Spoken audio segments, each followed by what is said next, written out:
1 plus 1 gives us 2.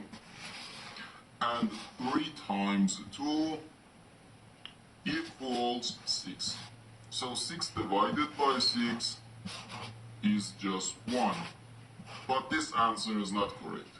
Because according to the order of operations, first we have to do parentheses, then exponents, then multiplication or division, and finally addition or subtraction.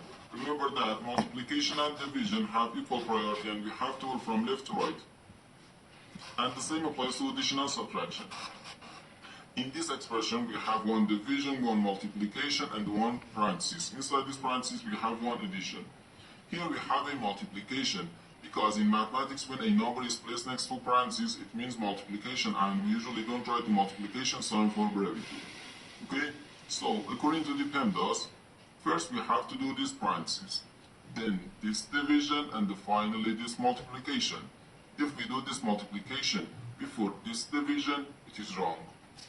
So first we have to do this parenthesis. Inside this parenthesis we have 1 plus 1, which equals 2.